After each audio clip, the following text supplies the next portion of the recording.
Akan mulai Bapak Ibu, apa itu terapi HEF dan apa buktinya bahwa terapi ini memang bekerja. Ada peserta kami yang punya masalah benjolan di payudara Bapak Ibu. Dan benjolannya itu ada dua. Yang pertama itu melalui operasi, yang kedua itu tanpa operasi. Yang pertama, kata beliau, menjalani operasi karena memang belum kenal dengan ilmu ini. Kemudian setelah mengenal ilmu ini di tahun 2004 akhir, beliau praktekkan selama sekian waktu dan alhamdulillah beberapa waktu yang lalu saya mendengarkan apa yang beliau sampaikan. Beliau benjolannya udah sembuh. Dan yang saya dapatkan benjolannya itu sudah sembuh total tanpa harus operasi Bapak Ibu. Kebayang nggak Bapak Ibu? Kalau beliau operasi dari segi biaya, dari segi resiko ataupun dari segi efek samping yang lainnya itu akan banyak kerugiannya. Tapi dengan terapi yang beliau lakukan, adalah terapi HEF dan juga teknik-teknik yang lainnya yang membantu proses penyembuhannya itu bisa sembuh tanpa harus operasi.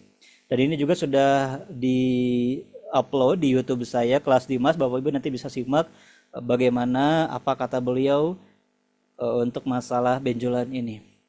Ada juga yang punya masalah trauma, punya masalah fobia udah 18 tahun Bapak Ibu. Dan sembuh hanya sekali terapi. Wah, ini sakti nih. Alhamdulillah ya. Jadi beliau punya masalah trauma fobia 18 tahun dan belum sembuh juga.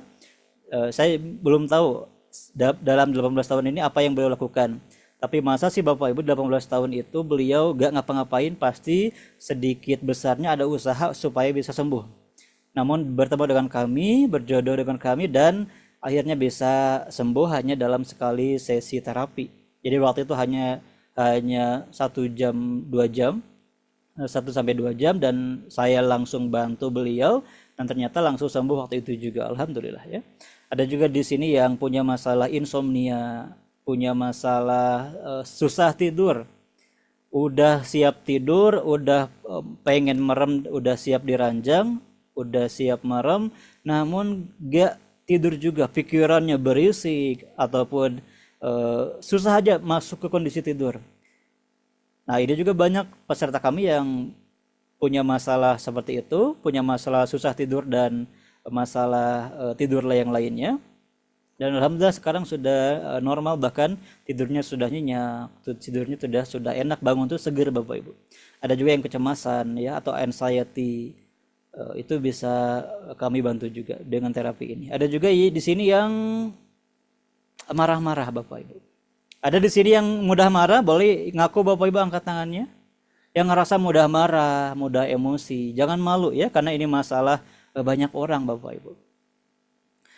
Walaupun mungkin Bapak Ibu di sini gak ngaku, saya bisa lihat dari wajahnya. Oke, terima kasih, boleh diturunkan tangannya. Saya bisa lihat dari wajahnya karena biasanya orang yang mudah marah itu usianya 50, tapi kelihatannya kayak 70. Usianya 30 tapi kelihatan kayak 50 Bapak Ibu. Artinya kelihatan lebih tua gitu ya, karena marah-marah itu ada banyak negatifnya, dan salah satunya adalah ke kulit kita. Kulit kita jadi kurang kencang Bapak Ibu. Di sini juga ada Bu Tatu. Beliau menyampaikan bahwa dulu itu sumbu pendek, jadi mudah marah, mudah jengkel, mudah kesal, namun sekarang beliau tetap tenang, tetap santuy Bapak Ibu. Jadi yang punya masalah marah-marah, anak berulah sedikit marah, suami melakukan kesalahan sedikit marah, dan itu tidak baik dan perlu kita atasi. Di sini ada juga yang fobia, dan ini demonstrasi secara langsung karena waktu itu lagi banyak waktu. Saya demokan aja supaya peserta itu lihat bagaimana cara saya menerapi, cara saya menyembuhkan secara langsung, secara live, bagaimana fobia itu disembuhkan hanya dalam hitungan menit, padahal udah belasan tahun fobianya. Di sini ada juga yang kalau ini udah masalah fisik nih Bapak Ibu. Jadi ada Bu Rezki, beliau itu sakit kepala. Ada gak Bapak Ibu di sini yang punya masalah sakit kepala, baik itu migrain ataupun masalah sakit kepala yang lainnya? Boleh komen di kolom chat ya. Dan beliau praktekkan dan hilang sakit kepalanya, padahal belum diajarkan Bapak Ibu. Beliau itu baru saya kasih tahu cara prosedurnya seperti ini, kemudian dengan inisiatif sendiri beliau praktekkan dan alhamdulillah sakit kepalanya hilang, padahal dari tadi sore nahan sakit. Kemudian ada juga di sini yang jarinya sakit ditekuk jadi nggak sakit lagi. Ini beliau sampaikan jam 10 malam Bapak Ibu. Waktu itu udah selesai webinar, belum selesai ya. Lagi penutupan, saya screenshot nih kata beliau dan alhamdulillah ya, jarinya itu sembuh. Ini gak pakai obat Bapak Ibu, gak pakai alat, bahkan orangnya itu gak ketemu dengan saya, sama kayak gini lewat Zoom ya, lewat online seperti ini. Ada juga di sini yang oh iya tadi sama ini sakit kepala, ada juga di sini yang pusing sembuh, sakit punggungnya hilang. Kemudian ada juga yang sakit di perut udah hilang. Dan juga di sini ada Bu Ida, beliau merasa panas, merasa ada yang nyangkut di tenggorokan, udah hilang, alhamdulillah. Kemudian selain kita bisa menerapi diri sendiri, kita juga bisa menerapi orang lain Bapak Ibu. Menerapi anak, menerapi suami, menerapi istri, menerapi pasangan.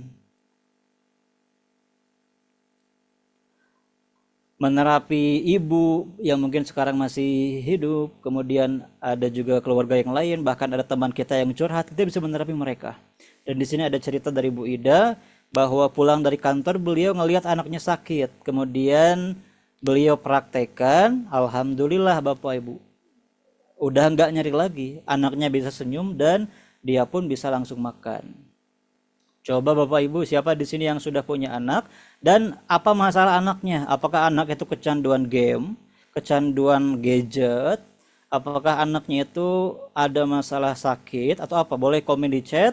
Dan kita sebagai orang tua bukan hanya bertugas sebagai mendidik anak, tapi kita juga perlu memposisikan diri sebagai seorang terapis. Sebagai seorang terapis yang bisa membantu mengatasi emosi dan perilaku anak. Contoh, nih ada contohnya langsung dari Bu Dina ya, anak tuh suka bohong, itu adalah masalah perilaku yang harus segera diatasi Bapak Ibu semuanya. Anak mudah marah, candu gadget, anak introvert, ya gak pedean ya, atau mungkin anak itu gak mau bergaul gitu, dan gak bergaulnya tuh secara gak normal gitu ya. Kecanduan rokok, oh Bu Yeni ini ya, kecanduan rokok. Oke, sebagai orang tua bukan hanya mendidik tapi kita juga perlu hadir sebagai seorang terapis yang bisa menerapi anak. Makanya dipelajari terapinya nanti bukan hanya untuk diri sendiri namun juga praktekkan untuk anak. Di sini juga ada cerita dari Pak Hadi, Bapak Ibu, beliau praktekkan untuk seorang ibu yang udah 7 bulan Bapak Ibu nih. 7 bulan gak bisa ngangkat tangannya.